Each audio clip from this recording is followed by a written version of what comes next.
Avengers Endgame আর Infinity War যারা বানিয়েছে, Captain America Civil War Winter সোলজারও তারা বানিয়েছে, অ্যান্টনিয়া জোরুসো তারাই বানিয়েছে সিটাডেল, এবং তারাই বানিয়েছে এই সিনেমাটা দ্য ইলেকট্রিক স্টেট। সিনেমাটার স্টোরির ব্যাপারে আমি যদি বলি, তো দেখাচ্ছে যে 1990s একটা অল্টারনেট টাইম লাইনে দেখাচ্ছে যেখানে এআই এবং রোবটসরা একটু অ্যাডভান্স, তো হিউম্যানদের সাথে তার একটা ঝামেলা হয়ে গেছে। তো মিলি ববি ব্রাউনের যে ফ্যামিলি রয়েছে তারা ওই ঝামেলা, ওই যে ওয়ারটা হয়েছিল রোবটস ভার্সেস হিউম্যান, সেখানে আটকে যায় এবং মারা যায়। বছর পর মিলি ববি ব্রাউন বুঝতে পারছে যে তার ভাই প্রবাবলি মরেনি, আটকে রয়েছে কোথাও একটা।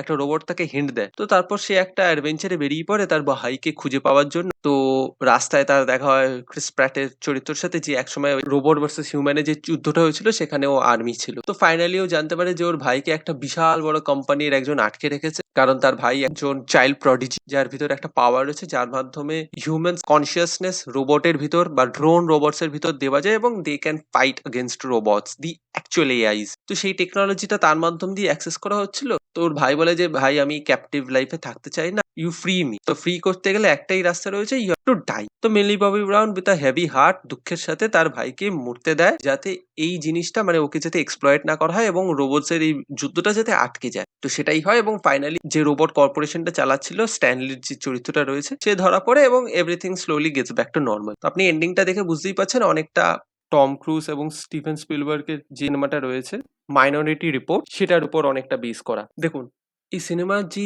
গ্রাফিক নোবেলের উপর বেস, সেটা কিন্তু দুর্ধর্ষ ভিজুয়াল ছিল, এবং ওখানে যে অল্টারনেট টাইম লাইনটা দেখছিল সেটাও খুব ভালো, এবং ওখানে যে রোড সেগমেন্টটা এসেছিল, গ্রাফিক নভেলটা আমার পড়া ছিল যখনই সিনেমাটা অ্যানাউন্স হয়েছে, আমি পড়েছিলাম, সেখানে কিন্তু যথেষ্ট ইমোশনাল কোয়েশ্চেন ছিল এবং খুব ভালো ছিল, খুব ইন্টারেস্টিং ছিল ইয়াং অ্যাডাল্টসদের জন্য, অ্যাডাল্টসদের জন্য। এবার নেটফ্লিক্স বা হলিউডের হাতে যেটা হয়েছে, যে একসময় ডাইনোসর হাতে যখন এসেছিল ওরা ডাইনোসরকে এক্সপ্লয়েট করতো, এবার হলো এলিয়েন্স, এখন হচ্ছে কি এআই।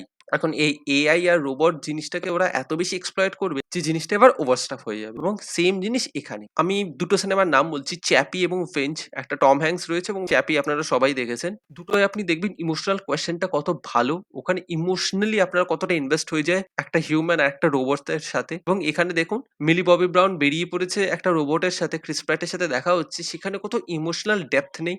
ক্রিস প্যাটের চরিত্রের সাথে তার কোনো কেমিস্ট্রি বিল্ড হচ্ছে না, যে রোবটটা তাকে হিন্ট দিচ্ছে যে পসিবলি ওর ভাই বেঁচে রয়েছে, সেটা কিছু রয়েছে। এবং মিলি ববি ব্রাউনের অভিনয় তো প্রচন্ড প্রচন্ড বাজে হয়েছে। আমি হিন্দিতেও দেখেছি, হিন্দি ডাবিংও সেটা বাঁচাতে পারেনি, ওভার দ্য টপ গিয়েও বাঁচাতে পারেনি। হিন্দি ডাবিং কিন্তু আমি যদি বলি মোটামুটি ভালোই হয়েছে, কিন্তু এখানে একদম হয়নি। এখানে ইমোশনাল কোয়েশ্চেনটাও ভালোভাবে কাজ করেনি। মানে ভিলেন যে রয়েছে তাকে তো একদম ওয়ান ডাইমেনশনাল দেখাচ্ছেন, তার কোনো দিক দেখাচ্ছেন না, সে কেন এরকম হয়ে গেছে, জাস্ট দেখাচ্ছে এক্সপ্লয়েট করতে চাইছে। কি এক্সপ্লয়েট করবে? কেন এক্সপ্লয়েট করবে? সেটাও আপনি ঠিক করে এস্টাবলিশ করতে পারছেন না। ক্রিস প্যাটের চরিত্রটা কিচ্ছু করার ছিল না, ওয়ান ডাইমেনশনাল। কেন সে ইনভলভ হতে রাজি হলো? রিজনিংটাও বেগ। কেন সে মিলিটারি ছেড়ে দিল? সেটাও রিজনিং বেগ। কখনো আসছে, কখনো যাচ্ছে, কখনো স্ক্রিন প্লে থেকে হাপিস। একদম আপনার পছন্দ হবে না। এবং রোড মুভি যে সেগমেন্টটা রয়েছে ওখানে আমি বলবো টম হ্যাঙ্কস এর যে ফিঞ্চ যে সিনেমাটা রয়েছে সেটা ডিড ইট বি বেটার। এখানে ভাই ২৮০০ কোটি টাকা আপনি খরচা করেছেন। কিসে খরচা করেছেন? না আপনি আহামরি কোনো ভিজুয়ালস দেখাচ্ছেন। মানে নেটফ্লিক্স এর থেকেও অনেক ভালো, ভালো ডিস্টোপিয়ান সিনেমা বানিয়েছে, এবং এর থেকে বোধহয় কোয়ার্টার মানে ৪ ভাগের ১ ভাগের বাজেট দিয়ে বানিয়ে দিয়েছে। না আহামরি কোনো টেকনোলজি আনতে পেরেছেন। স্ক্রিন প্লেতে আপনি ইমোশনাল ফিল করতে পারছেন না। মিলি ববি ব্রাউন তার ভাইকে এতদিন পর দেখছে এবং তাকে মেরে ফেলছে। অ্যাকচুয়ালি মেরে ফেলছে। তার সামনে তার ভাই মরে যাচ্ছে। ওখানেও আপনার ইমোশনটা কাজ করছে না। মানে ভেবে দেখুন কতটা ডাল রাইটিং হয়েছে। তো কাজে আমার তো অ্যাভেঞ্জার্স নিয়ে এখন সত্যি, সত্যি ডাউট রয়েছে যে এটা করতে পারবে কি পারবে না ওরা। এবং আমার সত্যিকারের রুসো ব্রাদার্স এর উপর আশা তখনই উঠে গেছে যখন গ্রে ম্যান করেছে। আমি ভেবেছি আচ্ছা ঠিক আছে এটা কাজ করেনি, হতেই পারে। চেরি কাজ করেনি, টম হল্যান্ডের সাথে করেছিল, ঠিক আছে। তারপর আমি যখন দেখলাম যে সিটাডেল ওই একটা ফালতু জিনিস বানিয়েছে, ভাই তোরা এত টাকা ওড়াস কি করে? কিসে ওড়াস? এবং আপনারা যারা ভাববেন যে হেভি কিছু ভিজুয়ালস দেখাবে, হেভি রোবটের সাথে মারপিট দেখাবে, না শেষের দিকে একটুখানি রয়েছে এবং স্টার্টিং এর দিকে যখন রোবট আপরাইজিং হচ্ছে তখন যা রয়েছে, তাছাড়া তেমনি কিছু নেই। এবং রোবটসরা এসে ডায়লগ মারছে, হঠাৎ হঠাৎ করে একটা কোনো নতুন ক্যারেক্টার আসছে রোবটের, সে ডায়লগ মারতে শুরু করে দিচ্ছে। মানে ট্যাড বোরিং।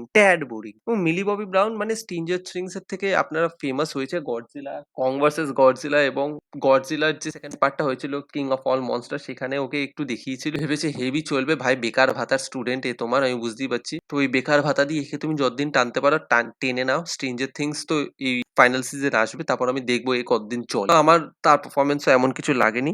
স্টোরিটা এত ভালো থাকা সত্ত্বেও আপনি রোড মুভি যে পার্টটা রয়েছে, আমার ওটা বিশাল রাগ। ভাই তুই রোড মুভি পার্টটা দেখাচ্ছিস, ওখানেও তোর কোনো কেমিস্ট্রি বিল্ড করতে তুই পারছিস না। কোনো কমেডি কাজ করছে না, কিচ্ছু না। মানে ইয়াং অ্যাডাল্টস দের জন্য বা টিনেজার্স দের জন্য তেমনি কিছু মজার নেই। ফিলোসফিক্যাল কিছু বলবেন সেটাও না। হ্যাঁ, একটা জিনিস আপনি মোটামুটি ভালো দেখিয়েছেন যে সব রোবটস ভালো হয় না। কারা হ্যান্ডেল করছে, কারা কিরকমভাবে ইউজ করছে তার উপর ডিপেন্ড করছে রোবট গুলো কিরকমভাবে আপনার সাথে রিঅ্যাক্ট করবে বা আপনার সাথে কিভাবে মিশবে। সেই একটাই অ্যাসপেক্ট ভালো। তাছাড়া আমার কিচ্ছু আহামরি লাগেনি। একদম ফালতু মুভি। আমি তো হাইলি রেকমেন্ড করব আপনারা দেখবেন না।